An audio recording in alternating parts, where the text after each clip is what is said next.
లో దివ్యాంగులు పెన్షన్స్ కి సంబంధించి ధర్నా చేస్తున్నారు కలెక్టరేట్ దగ్గర.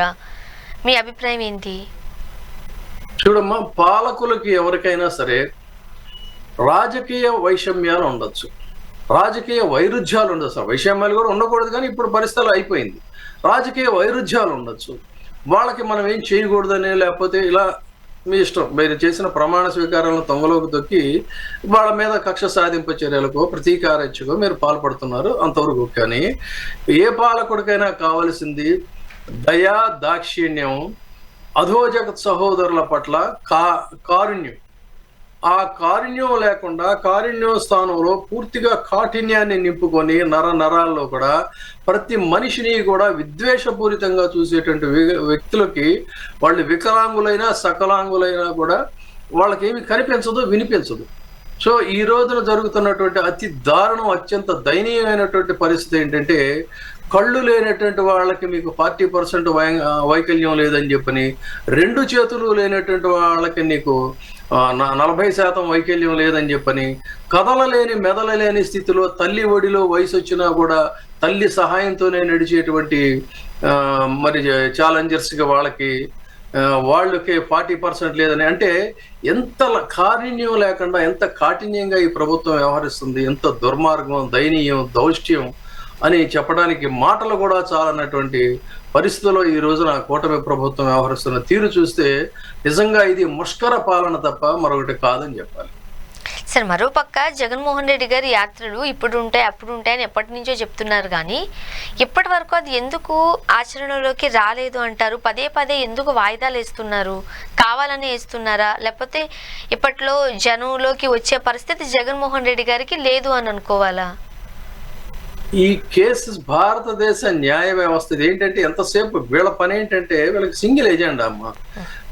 నిద్ర లేచిన దగ్గర నుంచి జగన్ జగన్ జగన్ జగన్ ఇది తప్ప, అయ్యో ఆ మూల అక్కడ ఏదో వికలాంగులకి ఏదో అన్యాయం జరుగుతుందంట, ఇందులో ఫ్యాక్ట్స్ ఏంటి, ఇది వ్యవహారం ఏంటి, ఆ రైతులకు యూరియా అందట్లేదంట, తెర వెనక నుంచి దోచేస్తున్నారంట, అందులో వాస్తవాలు ఏంటి, అంతవరకు ఆ విద్యార్థులకి ఫీజు రియంబర్స్మెంట్స్ సరిగ్గా అందడం లేదంట, దాని సంగతి ఏంటి, ఇట్లా అనేక అంశాలు ఉంటాయి. ఇవన్నీ కూడా పక్కన పెట్టేసి వీళ్ళ పని ఏంటంటే, ఎంతసేపు ఒకవైపు ఏమో దోపిడీ వ్యవహారం, ఇంకొక వైపు ఏమో దౌర్జన్యకాండ. ఈ 2 వ్యవహారాలు తప్ప మరొకటి కాదు. తర్వాత శాంతి భద్రత, రాష్ట్రంలో మహిళల మీద ఎంత దారుణమైనటువంటి పరిస్థితులు ఉన్నాయి.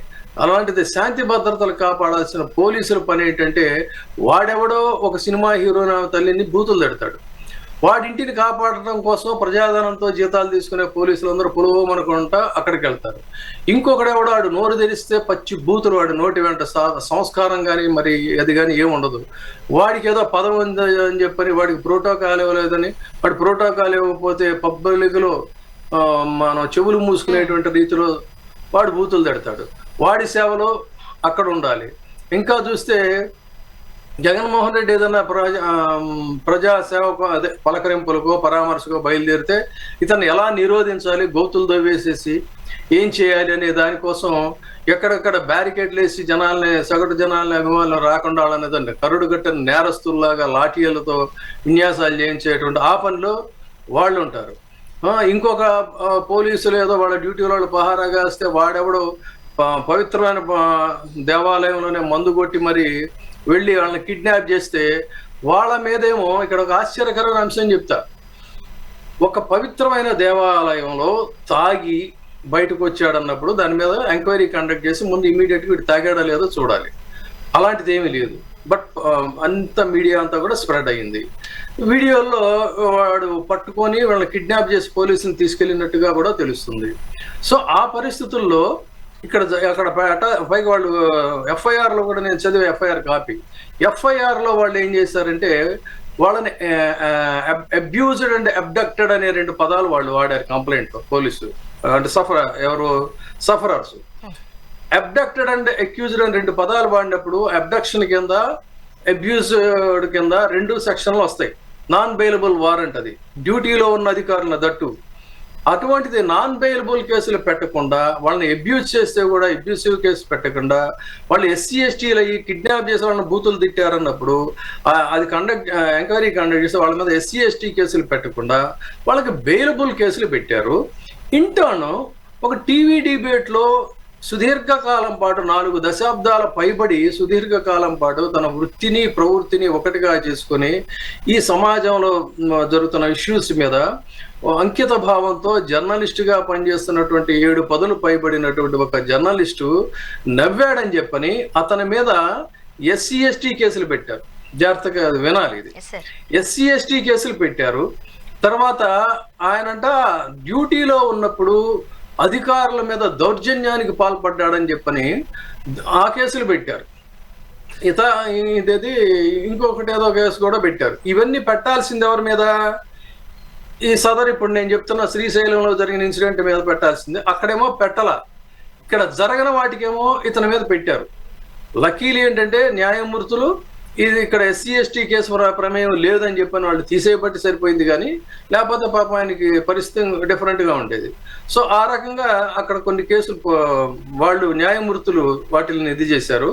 ఇక్కడ పెట్టాల్సిన కేసులేమో సెక్షన్లేమో ఇక్కడ పెట్టలేదు, అక్కడ పెట్టకూడని సెక్షన్లేమో అక్కడ పెట్టారంటేనే ఎంత అరాచకమైన పాలన ఇక్కడ సాగుతుందనడానికి అదొక ఎగ్జాంపుల్ సార్.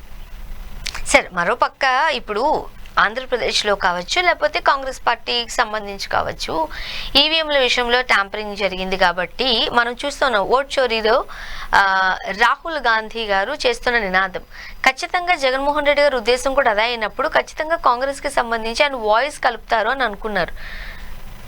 అసలు దాన్ని మనం కలపకపోవడానికి ఎలా చూడాలి? నా పాయింట్ కూడా ఎప్పుడు కూడా వ్యక్తుల యొక్క అభిప్రాయాలు డిఫరెంట్గా ఉండొచ్చు. ఒక ఇష్యూలో మీకు నాకు పడకపోవచ్చు, కానీ సమాజ హితం కోసం మీ భావజాలం నా భావజాలం ఒకటే అయినప్పుడు మనం కలిసి పనిచేయాలనేటువంటిది ప్రజాస్వామ్యంలో సూత్రం. అంటే అక్కడ భావజాలాన్ని బట్టి ఇక్కడ కూడా ఇప్పుడు exactly what you have told is absolutely right. కానీ ఆ అవకాశం ఇవ్వండి, ఆ అవకాశానికి మార్గం సుగమం చేయింది ఎవరు అన్నట్టయితే కాంగ్రెస్ పార్టీ తప్ప జగన్మోహన్ రెడ్డి కాదు. అంటే ఇక్కడ ఎంత క్లియర్ గా చెప్పాను, ఇంకా అంతకు మించి ఇప్పుడు అంటే చంద్రబాబు నాయుడు గారు, రేవంత్ రెడ్డి గారు, రాహుల్ గాంధీ గారు వీళ్ళిద్దరూ కూడా హాట్ లైన్ లో కాంటాక్ట్ లోనే ఉన్నారు అని కూడా జగన్మోహన్ రెడ్డి గారు అన్నారు. జగన్మోహన్ రెడ్డి గారు అనడం కంటే కూడా అంతకంటే ముందు ఆల్ ఇండియా కాంగ్రెస్ విమెన్ మహిళా అధ్యక్షురాలు ఆవిడ చాలా స్పష్టంగా కామెంట్ చేసింది ఏంటంటే, ఇటు నితీష్ కుమార్ అక్కడ బీహార్లో కనుక ఓడిపోయినట్లయితే మాకు చంద్రబాబు నాయుడు గారు కూడా టచ్లోనే ఉన్నారు అనేటువంటి మాట ఢిల్లీ నుంచి వచ్చింది. ఇదే మాట నిఖార్సైన జర్నలిజం అయితే తెలుగునాట ఇప్పుడు ఉన్నది పెద్దగా బ్లో అప్ చేసేవాళ్ళు, బ్యానర్ హెడ్డింగ్స్ పెట్టి హంగామా హడావిడి చేసేవాళ్ళు. కానీ దాన్ని ఇక్కడ సప్రెస్ చేశారు తెలుగు జర్నలిజంలో.